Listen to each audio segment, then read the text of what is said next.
आज तक रेडियो सुनता है सारा जहां।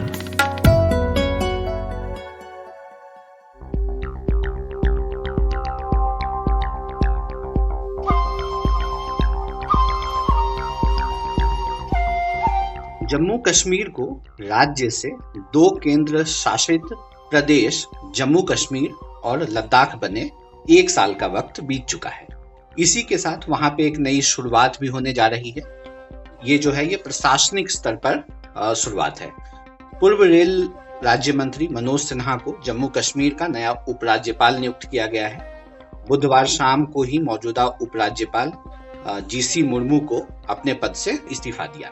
लेकिन इन सारी घटनाओं के बीच एक बात जिसका जिक्र हम आज के पॉडकास्ट में करेंगे वो है, क्या जम्मू कश्मीर को स्टेटहुड वापस मिलेगा? क्या जम्मू कश्मीर फिर से एक राज्य बन सकता है? हम इसकी चर्चा इसलिए भी कर रहे हैं क्योंकि वक्त वक्त पर प्रधानमंत्री नरेंद्र मोदी ने इस बात के संकेत दिए हैं, और ना सिर्फ संकेत दिए हैं, इसे बार बार दोहराया भी है। इस पर बात करने के लिए मेरे साथ हैं इंडिया टुडे ऑनलाइन के असिस्टेंट एडिटर प्रभाष दत्ता। प्रभाष जी, स्वागत है आपका इस पॉडकास्ट में। जी। हम बात करेंगे आज जेएनके के स्टेटहुड पे कि क्या जम्मू कश्मीर को राज्य का दर्जा वापस मिलेगा।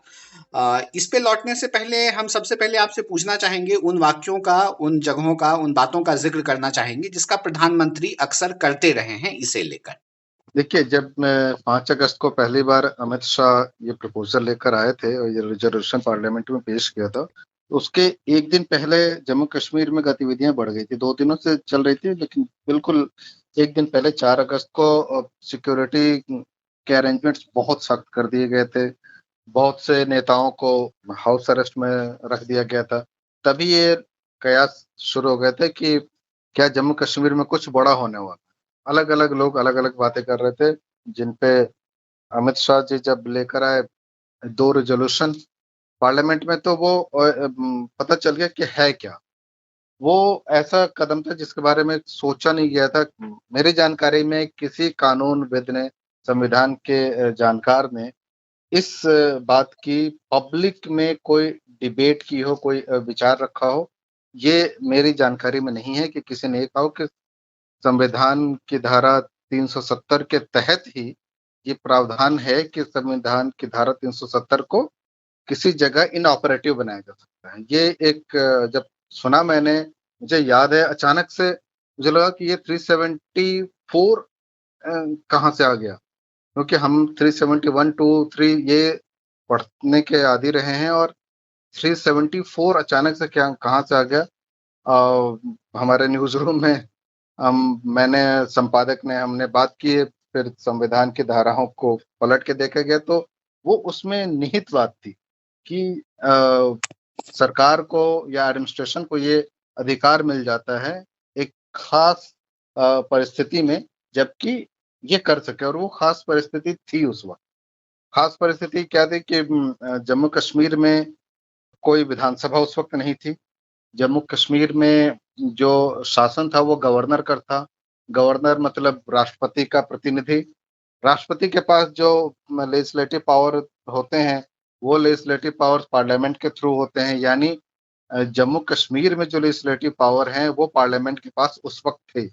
और इस हिसाब से 370 के तहत या आर्टिकल 370 के तहत ही ये अधिकार था पार्लियामेंट को कि वो एक नया रेजोल्यूशन पास करके 370 की अहमियत, यानी जो जम्मू एंड कश्मीर को खास दर्जा देती थी, उसको वापस ले।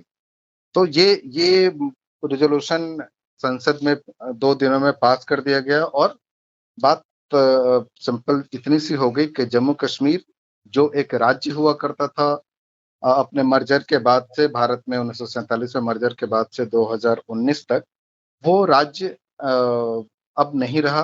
वो उसके विशेष अधिकार जो थे, खास दर्जा, स्पेशल स्टेटस, वो छीन लिया गया था। और दूसरा रेजोल्यूशन था वो ये कहता था कि वो अब राज्य नहीं रहेगा, उसका रीऑर्गेनाइजेशन किया गया है। 2 हिस्से हो गए उसके एडमिनिस्ट्रेटिव, एक लद्दाख बन गया और एक जम्मू एंड कश्मीर नाम से रहा। दोनों केंद्र शासित प्रदेश हो गए। ये बहुत बड़ा बदलाव था जम्मू कश्मीर में। इसके 2 दिन बाद, यानी मेरे ख्याल से 8 अगस्त को प्रधानमंत्री नरेंद्र मोदी ने एक वीडियो संदेश दिया जिसमें कहा कि उनकी सरकार की ये कोशिश रहेगी कि जल्द से जल्द जम्मू कश्मीर को उसका स्टेटहुड दिया जाए। इसके लिए जो परिस्थितियां बनाने की जरूरत है, उसकी तरफ सरकार काम जारी रखेगी।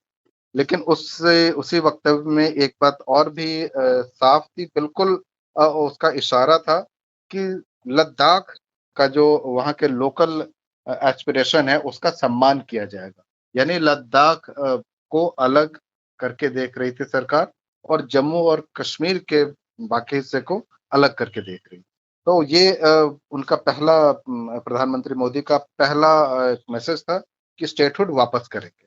उसके बाद उन्होंने 2-3 मौकों पे और भी कहा है कि स्टेटहुड वापस लाने की तरफ सरकार काम करेगी।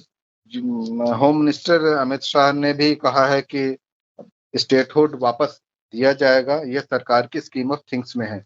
लेकिन ये कब दिया जाएगा, इसको लेके डिबेट चल रही है। अभी आपने जिन बातों का जिक्र किया, एक जो पिछले साल की पूरी चीजों को आपने एक तरीके से दोहरा दिया। ये पूरा जो वाकया उस समय हुआ था, मैं जहां तक याद कर पा रहा हूँ कि कुछ महीने पहले ही बीजेपी वहां सरकार से अलग हुई थी और उमर अब्दुल्ला और महबूबा मुफ्ती की पार्टी के बीच गठबंधन की बात चलकर वहां मुख्यमंत्री बनाए जाने की बात चल रही थी और फिर अचानक से ये कुछ हो जाता है, राष्ट्रपति शासन लगा दिया जाता है और उसके कुछ दिनों बाद ये चीजें होती हैं।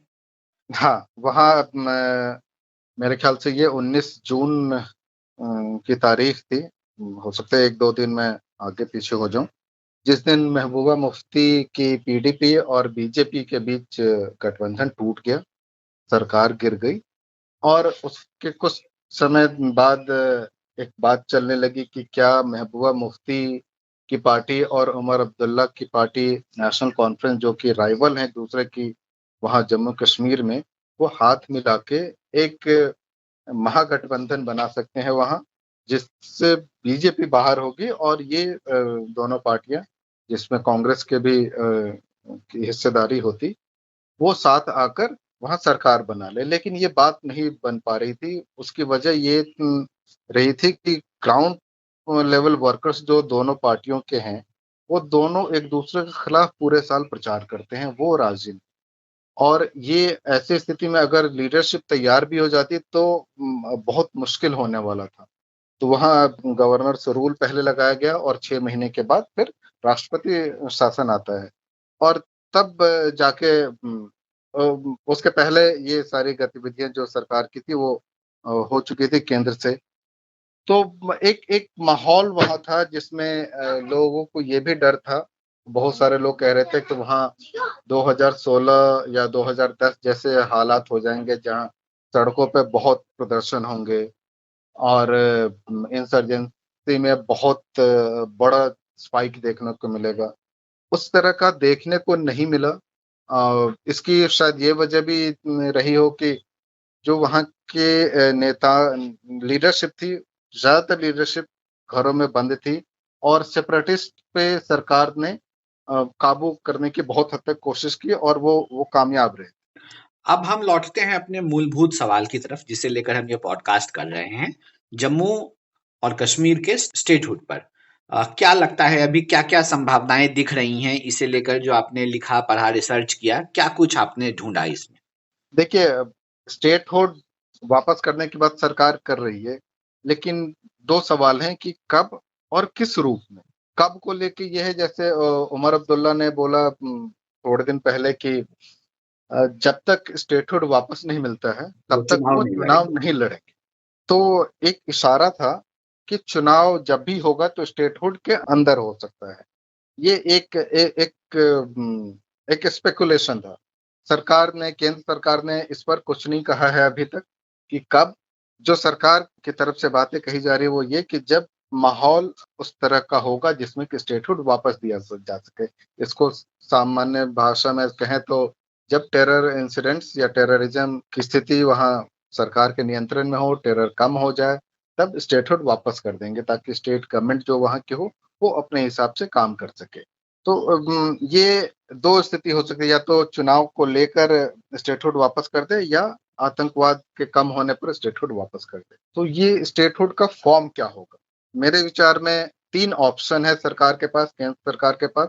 एक ऑप्शन है जिसमें कि सिर्फ जम्मू कश्मीर जो अभी यूनियन टेरिटरी है इसको स्टेट रिकॉग्नाइज कर ले और इनको स्टेटहुड ग्रांट कर दे बिना 370 की वापसी के।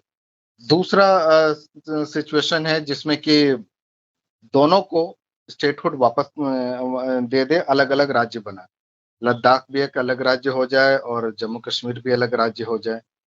तीसरी स्थिति है जो मर्जर हो जाए जम्मू कश्मीर और लद्दाख का, और तब स्टेटहुड वापस कर दे। मतलब पुरानी वाली स्थिति। हाँ, पुरानी वाली स्थिति आ जाए बिना 370 की। बिना 370 के तहत जो उन्हें स्पेशल स्टेटस मिला था, बगैर उस स्पेशल स्टेटस के एक स्थिति बहाल हो जाए। लेकिन कितना फीजिबल लगता है ये? मेरे ख्याल से जम्मू और कश्मीर जो आज यूनियन टेरिटरी है, सिर्फ उसे राज्य का दर्जा वापस मिल सकता है।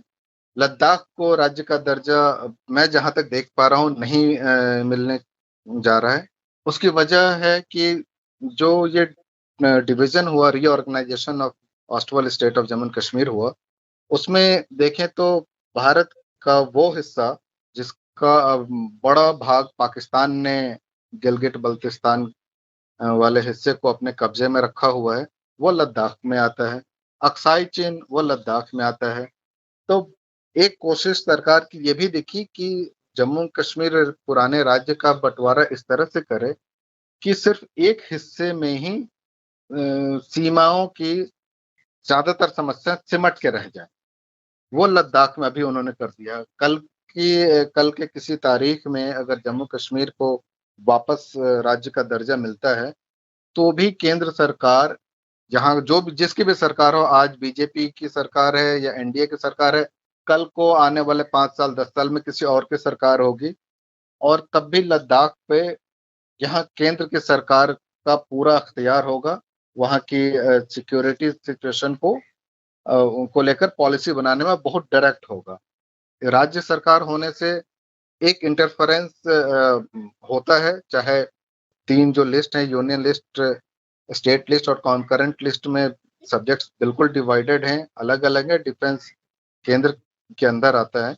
फिर भी राज्य सरकार जो बॉर्डर एरिया में है वहां राज्य सरकारों का दखल होता है। बिना राज्य सरकार की सहमति के आप बहुत सारे काम नहीं करते। तो जो भी केंद्र में सरकार आएगी उसकी कोशिश ये रहेगी कि लद्दाख का जो अभी यूनियन टेरिटरी का स्वरूप है वो स्ट्रैटेजिक और बॉर्डर सिचुएशन को देखते हुए, भारत की जो के कंसर्न्स हैं उसको देखते हुए उसके यूनियन टेरिटरी नेचर को बनाए रखे ताकि इन्हें सिक्योरिटी मैनेजमेंट में आसानी। शुक्रिया प्रभास जी इस जानकारी के लिए। आप हमारे साथ जुड़े और जम्मू कश्मीर से जुड़े मसले पर, स्टेटहुड को लेकर आपने हमारे साथ बात की। अभी इस दिशा में क्या होना है, नहीं होना है, ये दूर की बात है, लेकिन जो संभावनाएं अभी के समय में दिख रही हैं और उमर अब्दुल्ला के बात से जो चीजें निकल कर आई, आपने उसे समझाया। बहुत बहुत शुक्रिया आपका इस पॉडकास्ट के लिए। धन्यवाद।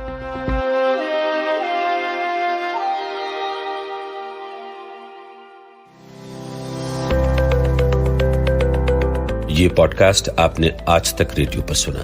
हमारी वेबसाइट पर आइए, यहाँ पर आपको तरह तरह के पॉडकास्ट सुनने को मिलेंगे। और हाँ, खबरों और विश्लेषण के लिए 2 प्रोग्राम जरूर सुनिए, सुबह 7 बजे आज का दिन और शाम 7:30 बजे दिन भर। पता वही aajtak.in/radio। आप गूगल भी कर सकते हैं, टाइप कीजिए आज तक पॉडकास्ट या आज तक रेडियो। आज तक रेडियो सुनता है सारा जहां।